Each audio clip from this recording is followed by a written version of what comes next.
El golpe de Estado de abril de 2002 impactó profundamente el panorama micro y macroeconómico venezolano. El comandante Hugo Chávez diseñó y proyectó una nueva arquitectura económica, espacial y social de Venezuela, colocando al pueblo en el centro de todas las políticas desarrolladas por el Sistema Público Nacional.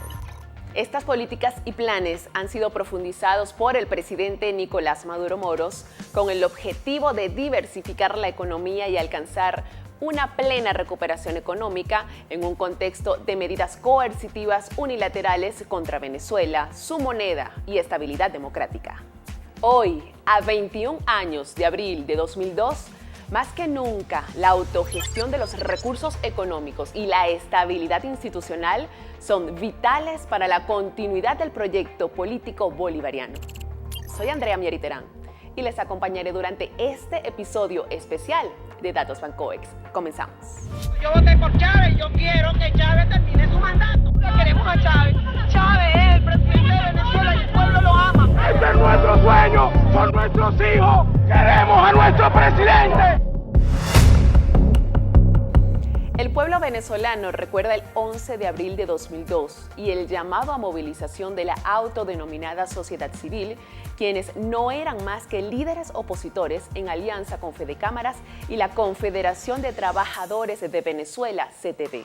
Aunque existen documentales que registran los hechos de violencia perpetrados por la dirigencia opositora, en este especial profundizaremos en el impacto que tuvo el golpe de Estado en abril de 2002 en la economía venezolana. Mira, los hechos políticos logran crear primero una reducción del PIB en un 12%. Para los que no tienen idea, el PIB es todo lo que es la producción nacional, es decir, perdimos más del 10% de la producción nacional. Hubo escasez en el tema de alimentos básicos y los servicios no funcionaban. Eso no solamente fue un paro de más de 2 meses, el cual influyó también en que no existieran los transportes, no existían los medios de comunicación, no funcionaban en un 100%, y eso creó un descontento a nivel nacional. El venezolano prácticamente perdió su calidad de vida en esa época, producto de todo el proceso, de todo este paro de 2 meses aproximadamente. Las leyes habilitantes fueron parte de las excusas usadas por la oposición para promover un cambio de gobierno y sus líderes consideraron antidemocrática la actitud del gobierno del presidente Chávez, alegando que el paquete legislativo era anticonstitucional. Por esta razón, la patronal Fedecámaras convocó a un paro nacional en diciembre de 2002, acción que fue respaldada por la CTV, principal sindicato obrero del país.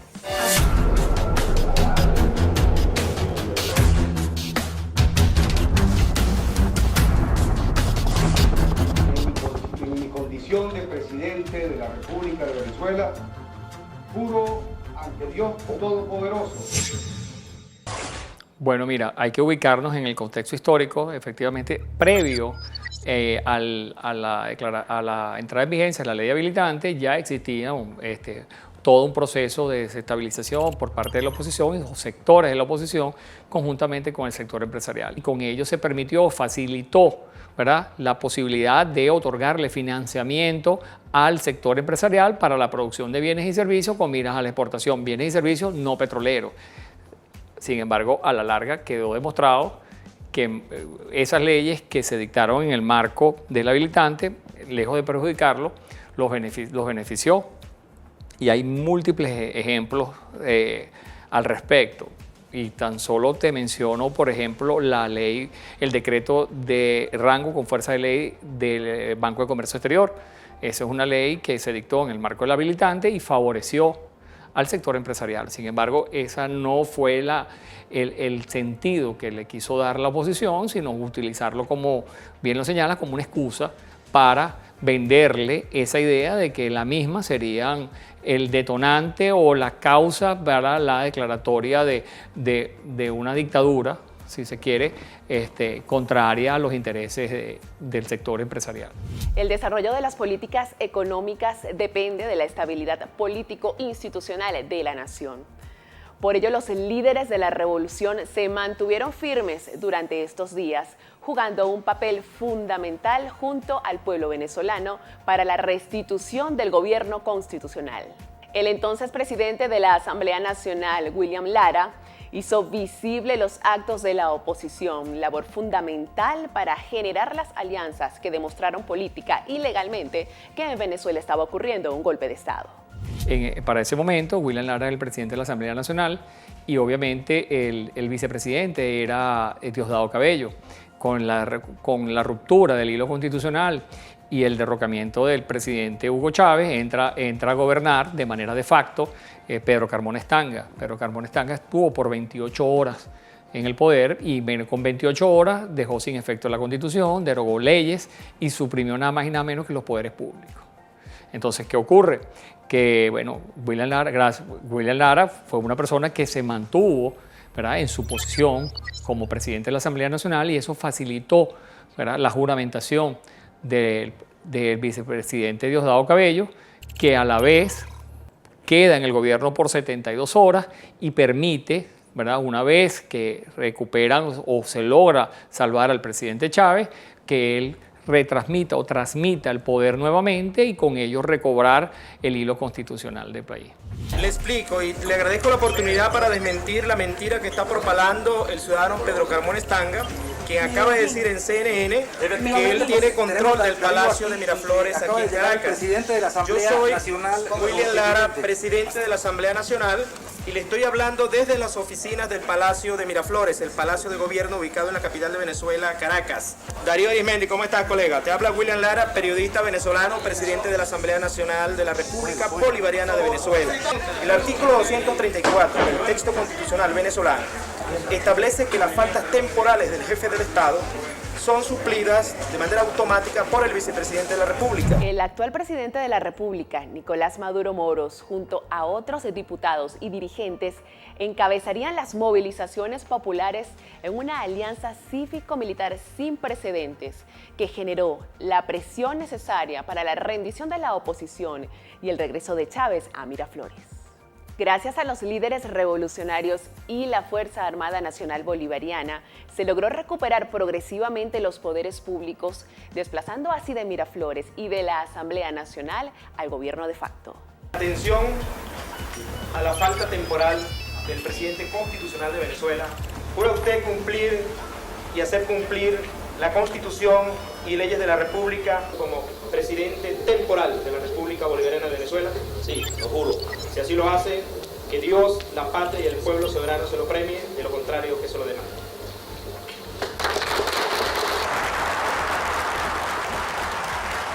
Para el segundo trimestre de 2003, Venezuela tuvo un crecimiento continuo desde el inicio de la estabilización política que permitió un incremento del Producto Interno Bruto de un 76%. Después del paro de diciembre de 2002, en el cual la economía tuvo un proceso de recesión y una pérdida del 10% del PIB, con el alto desempleo que existía y todos los procesos de adquisición de productos básicos, el Ejecutivo Nacional incrementa el salario mínimo gracias también al producto del crecimiento de los precios del petróleo. Hace un incremento del salario mínimo, adicionalmente regula los precios de ciertos productos básicos que eran difíciles de adquirir a clases bajas de la sociedad. Entonces, eso ayuda también al proceso del incremento de la demanda de productos del sector de toda la economía y ayuda a lo que es incrementar todo el aparato productivo, todo el nivel de consumo que conlleva, entre otras medidas, a ayudar a incrementar el crecimiento de la economía nacional. Y si lo llevas ahorita, el presidente Nicolás Maduro, aprendiendo de esa experiencia, crea la Agenda Económica Bolivariana, con sus 18 motores, que abordan desde el turismo, la agricultura, ciencia y tecnología, exportaciones. A la vez que el gobierno de Estados Unidos y la oposición venezolana incurrían en acciones injerencistas, el gobierno bolivariano desarrollaba un conjunto de estrategias económicas y políticas en defensa de la patria. entre ellas la reconversión monetaria de 2007, que buscó alcanzar una mayor eficiencia en el sistema de pago, con el fin de reducir la tendencia del uso per cápita del papel moneda, simplificar el cómputo de las transacciones económicas, facilitar el registro contable y los manejos financieros y presupuestarios del país.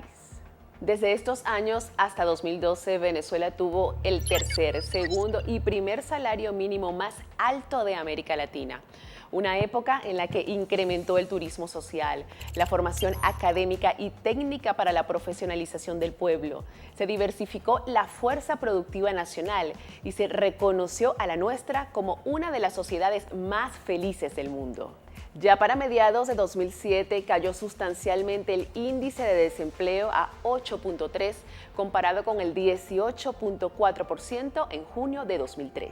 Primero, durante todo lo que es la década de los años 2000, hubo un incremento de los primeros 7 años de forma progresiva del precio del petróleo. Eso ayudó a lo que fue el incremento de los salarios mínimos, los incrementos de las transacciones a nivel bancario. La economía se sentía un crecimiento, un auge a nivel que permitió, como quien dice, el incremento de la demanda de consumo, la ayuda a la adquisición y al incremento de la canasta básica para esos años. Pues. Entonces fue como un proceso de recuperación que ayudó, como quien dice, al venezolano común y a toda la sociedad. Eso ayuda a que se pudiera revisar de forma continua todo el tema del salario, y el salario siempre estuvo incrementándose acorde a un salario digno con respecto al resto como en años anteriores.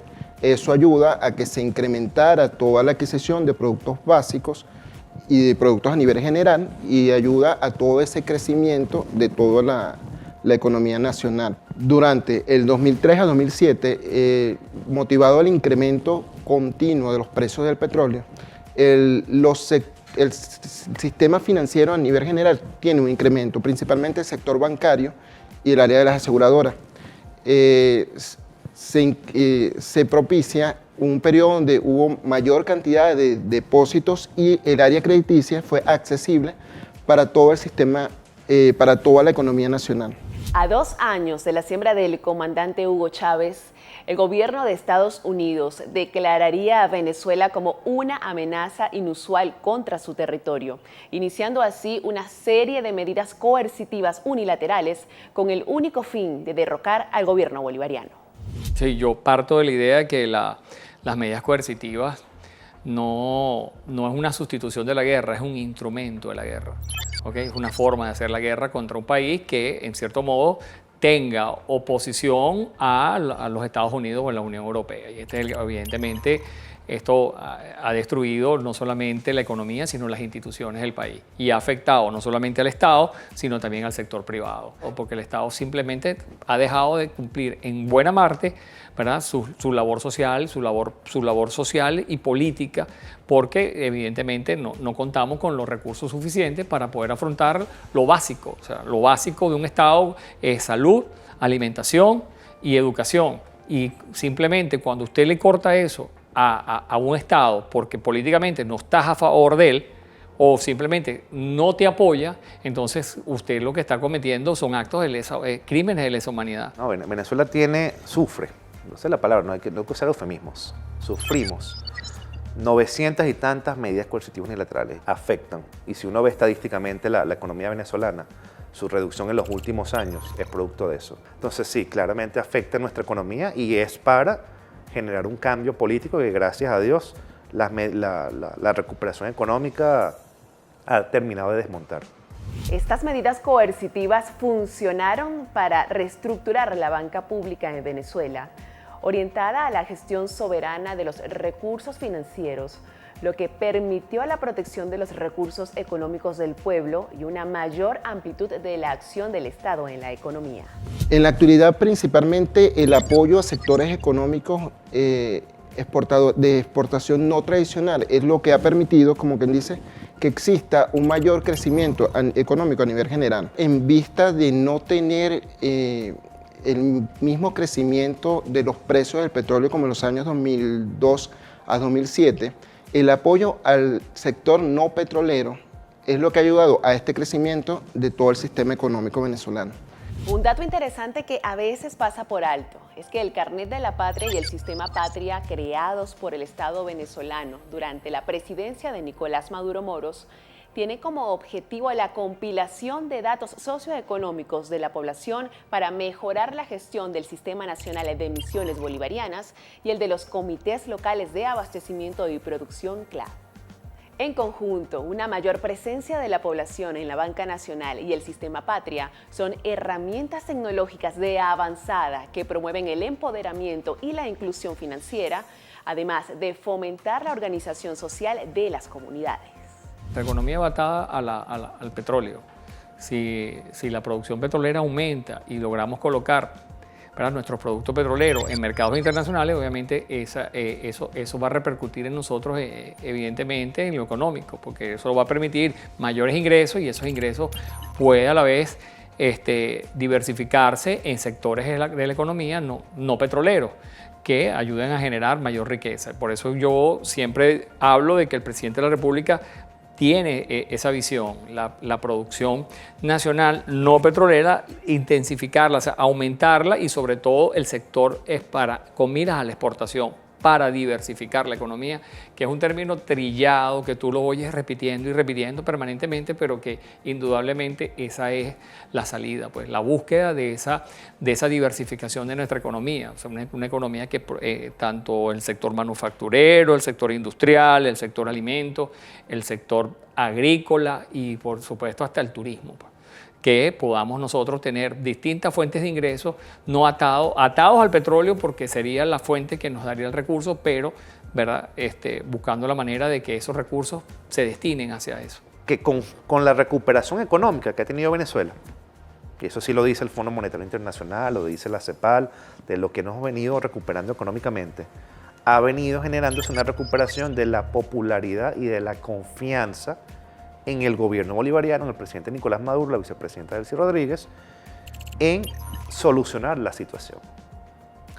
Que iniciaron otros, pero que como gobierno tienes la responsabilidad, la tarea de buscar la solución. Porque tienes dos opciones, o te rindes o lo solucionas. Entonces eso es positivo por varias cosas, ¿no? Primero porque generas esa estabilidad, hay confianza en el futuro. La gente ya sabe, bueno, el gobierno tomó una serie de decisiones, la agenda económica bolivariana está teniendo resultados y se prevé continuidad en eso. O sea, entonces eso genera confianza tanto en el pueblo, pero también está generando confianza en inversores internacionales que están llegando a invertir en el turismo, a invertir en las empresas básicas, a invertir en el petróleo. Entonces la continuidad del gobierno también para ellos es un seguro. Entonces todo eso va ayudando a tener unas expectativas muy positivas para el 2024. En una economía, por supuesto, sana, en una economía ordenada, donde el Estado juega un papel fundamental, no queriendo decir con eso que el Estado, que sea un Estado intervencionista al 100%, pero sí que tenga una participación, ¿verdad?, decisiva y sobre todo orientadora hacia esos sectores de la economía privada, que sea Estado con sector privado. Comprender y conocer nuestro pasado nos permite entender el presente y el futuro. Los alcances de las políticas diseñadas por el presidente Chávez y continuadas por el presidente Nicolás Maduro son muestra de que las acciones económicas implementadas hace 20 años siguen dando frutos en la configuración y estructura del Estado. La Venezuela del futuro se está construyendo desde el presente, resultado de una visión estratégica que inició la Revolución Bolivariana. La economía no es simplemente una ciencia para estudiar estadística y números. La economía se refleja en la estabilidad de un país. Desde Datos Bancovex, informamos para seguir conociendo la ruta del comercio exterior en Venezuela de la mano del Eximbank de nuestro país. Soy Andrea Mier Iterán y esto fue Datos Bancovex.